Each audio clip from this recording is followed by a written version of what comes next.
Hi, welcome to the New York Parrot Literary Corner. I'm Dustin Pickering, your enabled host. I have today with us Stacey Lawrence, who is a young widow and breast cancer survivor and a veteran teacher of poetry and creative writing at Columbia High School and Maple World, New Jersey.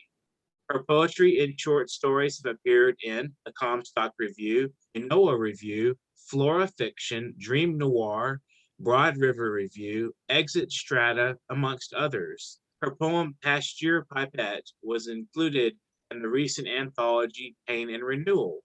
She has a BA in drama from William Patterson University and an MA in English and an MAT in speech and theater from Montclair State University. In 2019 and in 2021, she was shortlisted for the FISH Poetry Prize judged by Billy Collins. She is an avid hiker in the Catskill Mountains where she has a writing cabin. Her first book, Fall Risk, is published by Finishing Line Press and has received advanced praise and is currently in the pre-release stage now. So thank you for joining us today, Stacey. It's a pleasure to talk with you. Thanks so much for having me, Dustin. I'm excited to be here.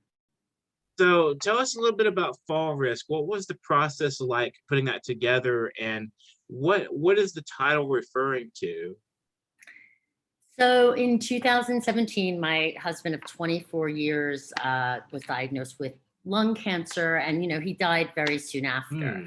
So it was, about 8 months later. It was a really difficult time. Anyone who's had anything like that happen, Right. Which many of us have, but it was way before his time. It was a real strike. So I'd always been a poet, and I always I wrote stories, and I teach poetry and creative writing. But then after this, he was diagnosed, I really started to write almost like as a way to cope. And so I just started writing and writing. And then after he died, I was sort of struggling with life, and I was diagnosed with breast cancer. I'm fine now, but I was writing this book, and then it's like, oh my God, and so then that went in the book. And so it's really been over the past 4 years. I've just been sort of writing, poem after poem, and then just constantly revising and reorganizing. And now I'm really happy with what I have. So Excellent. And the title is when I was in the hospital, sort of in the middle of all this tragic stuff, I got really drunk, and I ended up in a hospital in Washington, D.C., and I woke up on a gurney with a fall risk band on my wrist, which is if you're in risk of falling in the hospital, they slap this yellow band on your wrist. So it was that day that I'm like, I had been working a little on the book, and I'm like, that's the title, right? That's the metaphor, risk of falling. So yeah. Interesting. So you pulled it directly from life, and your experiences. So this is a very confessional book, and was it very healing for you? Did you feel like you had let go of a lot through the book, or so that was something? I mean, that's a lot to deal with at one time. Just and hit strike. Sometimes life like throw a lot of these curveballs at us. Very tricky. I found poetry is very good to root yourself into writing. You get rooted in things. I'm glad that some people out there can't do the writing thing. They may find some pleasure in something else, and really good. So and we talked a little bit about this earlier, you being involved in a little bit in journalism to a degree. Do you find that there's any commonality between poetry and journalism, or that there's something that they may have in common that are sort of counterintuitive, maybe? That's a really good question. I mean, for me, it is. I've always been a very politically minded person, and since I was pretty young, and then I sometimes had those sort of themes in my stories. And I mean, this book is a love letter to my husband, and it is about my life with my family. But I also, there is this sort of tinge throughout it of like a political statement. and I'm working on another book, and there's a lot of political poetry in the book. So yeah, so I think for me, there's a direct correlation. I don't want to just write about death and sadness. You know, I love to write. I want to kind of pass some, I hope, good messages into the world. So interesting. That kind of leads into the next question. How can poetry be activism and support causes of justice? I always I teach high school poetry and creative writing, and I always say to my students, you know, sometimes something is so difficult, you can only say it in a poem. And, you know, I think when you think back to all the things that societies have dealt with, what we're dealing with right now, you know, all of these, you know, injustices, you know, one after another. And sometimes it's best read in a poem. And I recently read a poem by a Palestinian poet about her experience. And it was just a very short poem. And it was incredibly powerful. And my students thought so, and other poets I've spoken to. So I think like sometimes, I don't know, it just brings you there, right? It brings you there in that moment. It's very emotive. It has the power, the words themselves, you know, you can communicate in ways that are, I guess you could say, beyond the surface value of emotions, and you can see into a person a little deeper than in say in like, you know, watch a movie even, in a lot of ways. You know, just the nature of language, it's so subconscious in so many ways. Yeah, definitely.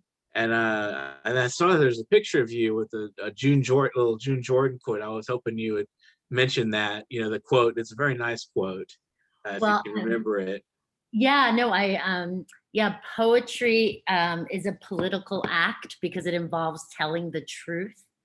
And you know, to me, I mean, it's just beautiful. When I saw that, it's a beautiful quote to sort of describe what I'm trying to do in the world. And I actually was with a good friend who's also a poet. His name is Ross Haru Stewart. And we do some readings together. We just had a wonderful reading, and we were just having a walk in the village in town here, and we saw this poster in a bookstore window, and we were struck by it. So interesting. It's interesting that you'd see a quote like that on a bookstore. I mean, of course, Jane Jordan's a powerful figure of poetry. She doesn't get her due as much as she should, you know. Agreed. Great that they have that quote sitting out there, you know, just kind of acknowledging. I mean, you know, bookstores often don't acknowledge the poets. We're sort of sidelined a lot of times. At least from my experience, you know, it's hard to find a good store with just poetry, for instance, you know. I think the community here is, we're fortunate that, I mean, there's even poetry classes at the high school. Wow. So it's, you know, so it's really pretty supportive of that art and of the arts in general. So yeah, I guess I'm in Texas. I don't like to knock Texas too much because it's where I'm from, but yeah, we don't pay much attention to you know, it's like it's very hard to find a good solid. I mean, in Houston it's great because there's so many universities and there's a creative writing departments. Excellent. yeah.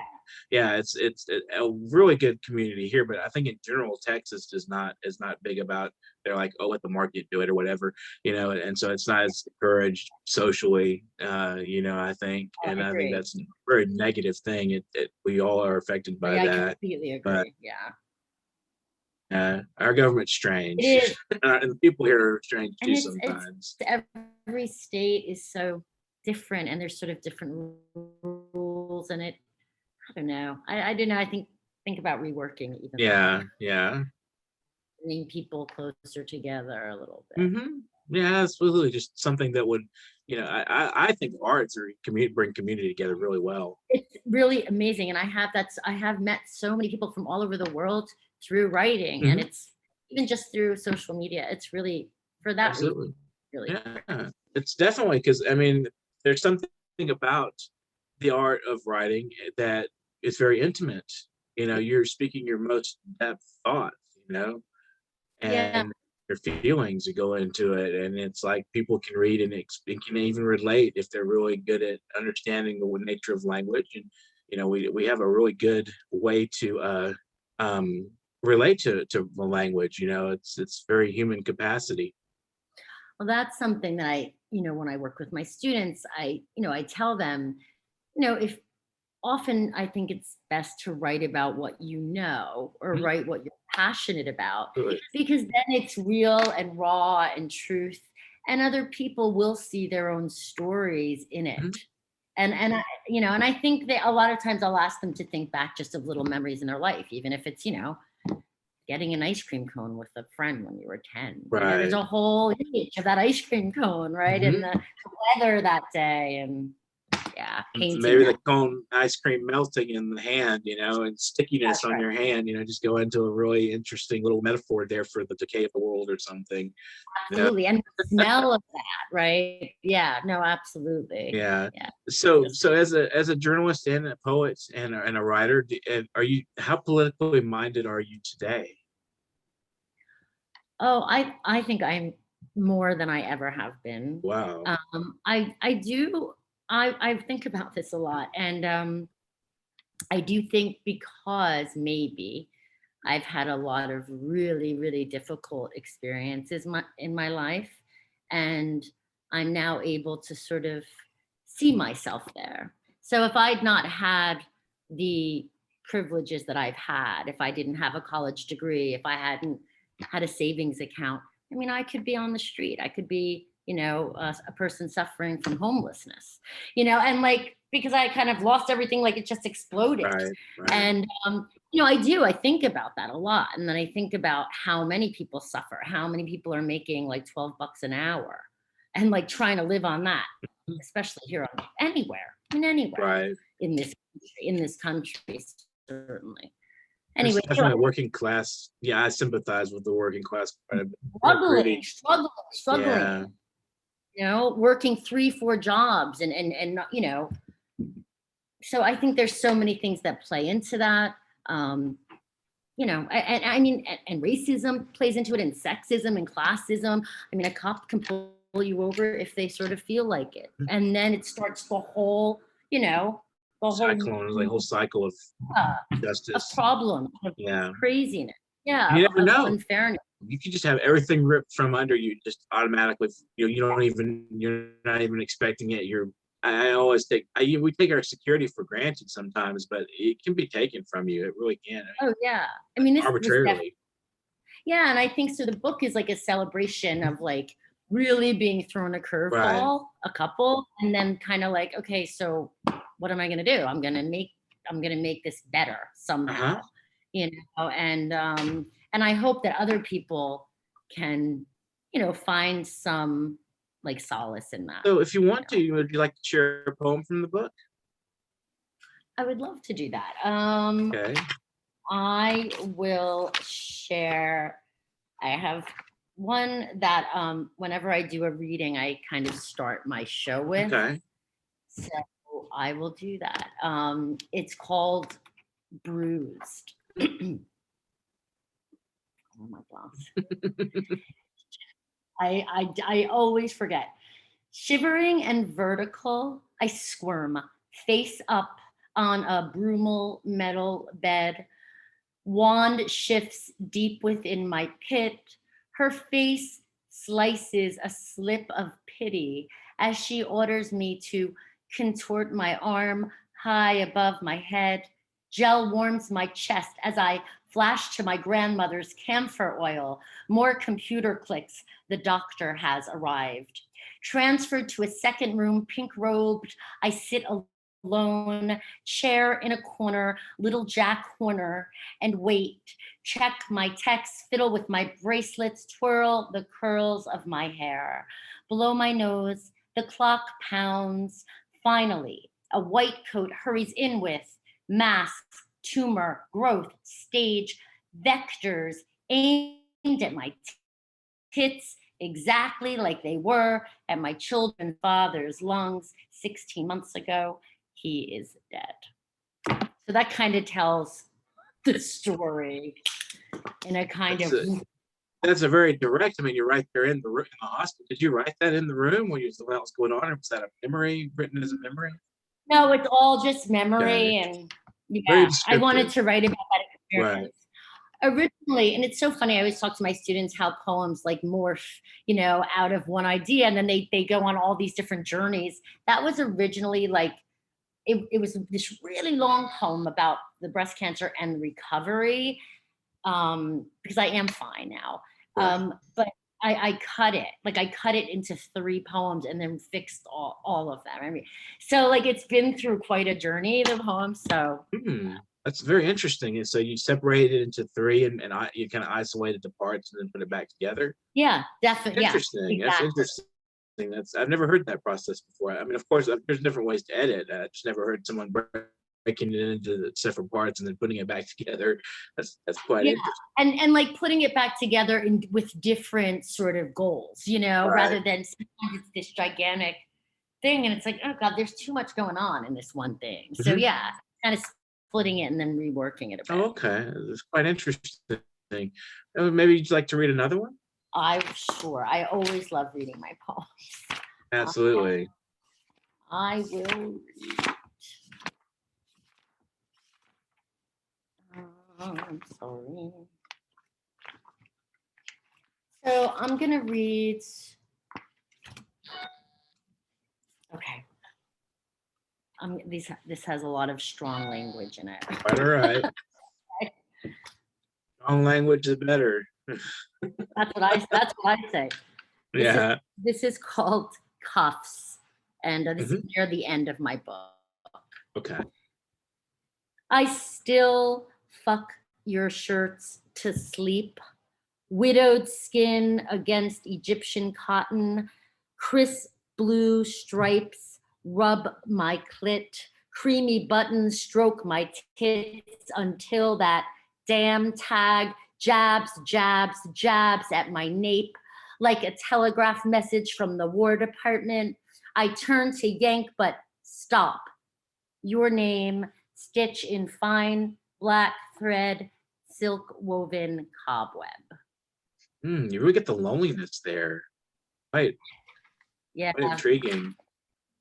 A lot of loneliness in that poem, and the desperation and the there's like a lot of fear and clinginess to the person, in the heart they're not going to come back, and it's really hard. Those are really hard moments to live through. And that particular poem, I teach this to my students too. It was really the it was all about the feel, the touch of the shirts. And so we talk all about, sensory images and how to create them. And so for me, this was really an example of like taking an object, looking through shirts, and then just feeling the shirts, and like that all comes out. It's, it's pretty heavy. It's pretty amazing. I think it's kind of cathartic. And also it's sometimes like that poem reminded me of the scene in The Great Gatsby where she's sort of swimming in his shirts. I don't know. It's just a lot of times I'll think of an idea and I connect it with something else, and then I kind of poetic association. They just fly everywhere and just go all over the place. Yeah, I guess that's our minds working. Just one neuron. It just goes all over. A little cobweb of neurons. So if you want to read one more for us, why don't you do that? Sure. So I will read. This is, what I'll read one that rhymes. This one is actually Fall Risk. That's the name of the book. That's the title piece. Yes. So here it is. This went through a lot of revisions, a lot. And then I finally decided to rhyme it. And I absolutely love rhyme. I'm a huge fan of Gwendolyn Brooks. And she uses rhyme so brilliantly, and I'm really inspired by her work. Here it is. It's called Fall Risk. Cart I wake, drunken state, hair not funk, like kid punk, reek of piss, band slaps wrist, doze on gurney, slow dark journey, have to sow, have to reap, no time to stop, no time to sleep. So I yank off these tethers like our mothers burned their bras and strut, green gowned into darkness. And that's it. Thank you. Quite a poem, quite an Yeah. interesting poem. I definitely see the way you balance the rhymes there. Interesting. It's interesting the various ways that poetic techniques can play into the meaning of the poem. Oh my goodness. I've explored so many forms writing this. I mean, I really, it has been an amazing process. And just so I can say, not all the poems are this sad. There are Right. actually, Of course, you want to balance it a little bit. yeah, oh You yes, don't want to make your reader come out feeling, oh like, oh my gosh, God. I just like, right. So, yeah, no, right. there's a lot of really kind of bittersweet moments. Uh-huh. And I Yeah. mean, really, the book is positive. It's about memory and about loving, what you had. And really, Absolutely. So that's wonderful. I'm glad that you were able to process this into a book. So how does your background in drama teach you to appreciate poetry performance? oh, that is such a good question. So, yeah, I was really, all growing up, I was an actor and a director, and I was a director when I was older, in Hmm. college, even after college. Um, and well, first of all, I mean, it is very connected. So I've always worked very closely with actors, especially young actors, on sort of being able to, emote, right? Hmm. Word, right? Color the words, like what, and I mean, obviously, when you're in a play or a film, it's a different kind of, emoting. Hmm. But there is some of that in reading a poem, right? Like you've really got to digest it and then like let that feeling resonate. But like you still have to you have to leave it open enough so the audience can sort of make their own mind up. So I think I've always had that sort of within me, that whole idea of, using words to make people feel a certain way. And then I think just, loving literature, loving plays, loving acting and parts, and the older I get and the more life experience I've had and the more I work with students, I realize how closely related all that has been in my own life as an artist. The combination of the drama and the journalism and the poetry, and frankly, being a teacher. Hmm. When I say this in my book, I'm very grateful, and I think part of the reason that I've become the writer that I am is in part because of my students. I'm teaching them and they want to learn, and it's like having really collegial conversations every day Hmm. about poems and literature. So Wonderful. yeah. So that sounds like a really, and that kind of interesting enough that my next question was, how do your students at Columbia High School teach you things about the world of poetry? Oh my God, that is a perfect question. Well, So flowed right into it. I know. Oh, Um, it's a very large high school. It's mhm. 2,500 Oh, kids, wow. and a really interesting place. There's kids from a lot of different backgrounds. There's a lot of English as second language. It's always been a very exciting place to work, and and I really think I've seen. I mean, I'll use this year as an example. I mean, this has been an extraordinary year. I've had my students really only online. Mhm. So it's very different. And a lot of the times the cameras are off, and but I have really gotten to know my students, and really it's through their writing. And I think the writing, I've said this to several of my colleagues and my students, uh, it's the best writing I've ever had. I've been teaching for 24 years. Hmm. And I think that is because this was really hard, and there was a lot going on in a lot of kids' lives and a lot of Mhm. loss, loss of both freedoms and lives. And I mean there was so much just loss upon loss, loss of Mhm. friendships, loss of school, loss of, A lot so of trouble. yeah, and I think all of those feelings really like went into their work, and I saw a much higher level of imagination, of honesty. Hmm. So Oh, yeah, it was in a way, it was a really beautiful year. And I do think I think all kids should take poetry. I think all people should take poetry. It's a way to hmm. take what's going on inside and just kind of, you know, put it into pieces. So Absolutely. it's a good way.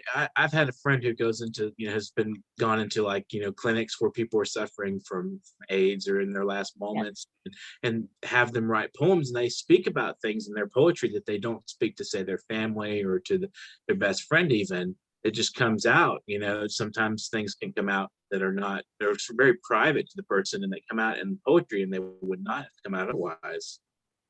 Absolutely, because it gives you so much freedom, right? And you can create metaphors for things. And I always say to my students, um, I always say, you can lie, right? You Hmm. can lie. You don't have, Hmm. this is, and I think it's a very freeing thing, right? Especially for anyone, but especially for kids, I think. And there's a lot of pretend, definitely.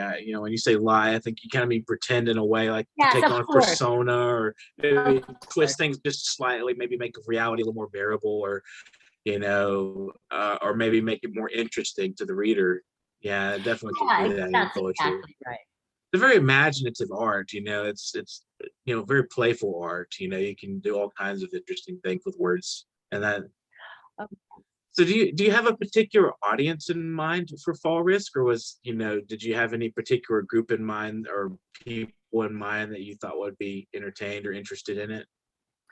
Well, I mean, I hope everyone is, but I do really think that, I mean, honestly, it is really for anyone, because it's anyone who has an appreciation for, you know, um, poetry, or for words that make you, that it might help you with loss, Hmm. because that's really what I set out to do. I mean, I did it, I used a lot of techniques in doing that, and a lot of forms, and there's humor and there's tragic pieces, but I think, it, yeah, I mean, I think I guess that's the core of it, really. Right. So exploring memory through poetry, and it's kind of a chronicling of emotions.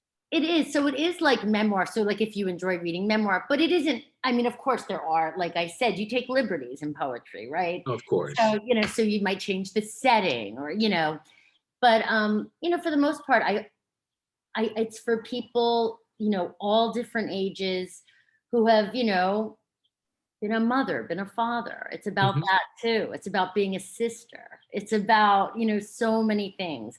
It's about losing my husband, my partner, losing my breasts, Hmm. but then, like, gaining, you know, maybe things I didn't know about myself. So I guess if anyone who would want to, and I think yeah, it's like there's a good story there. Yeah, it's a good self-exploration, and like I said, chronicling. The word chronicle always comes to mind when I hear people talk about recording their life experiences, and it's interesting. So we have a couple of minutes remaining. If you want to say some thank yous to friends and family who've supported you, or impart some advice to our fellow writers out there and fellow artists. Well, I do really, really appreciate this, and I love talking to you, Dustin. And well, I guess I say to my students, I mean, it was hard to do this, but, like, you just keep sort of puttering along. And, I always say, don't ever think it's done, because, like, I go back to work all the time, and I'm fixing it and changing it. Even if you write something and you find one line out of like 30 lines that you might use, Hmm. you know, do it, right? Write Hmm. down everything. Um, I would like to, in my book, I mentioned my students. I also, my cover is done by a editorial cartoonist named Ted Rall. He's a super talented political cartoonist and artist and columnist. And I was very grateful to get him to design my cover, which I love. And so, and I really appreciate the support of my work, and Hmm. I love poetry, and I love teaching poetry, and I'm open to all different kinds of writing. And you can get my book with Finishing Line Press. It will be on Amazon very soon, and Okay. also on my website, which is pretty easy to remember. It's Stacey, Stacey, and then there's a Z, because my maiden name was Zeichner, and then it's Hmm. Lawrence, Lawrence, and I have lots of information there, and my book link is there. So visit stacyzlawrence.com and see if you can find her book. If you liked what you heard, and then go out and buy the book. I mean, it sounds very interesting, and as a kind of a, as I said, chronicling and learning about memory and so forth, and how we can sometimes lose a lot but gain a lot in the process. That's right. And it's a very hard process. It's I've been through some mourning fairly recently, a few years back. My grandmother passed away, so that was very tough. But you learn, in a lot of ways, you learn how valuable that person is to you, how much they meant. So if you have any final words that you want to impart to the audience, about writing in general, just sort of a message of a wisdom to the fellow writers out there. Yeah, well, I just do it. You have an idea.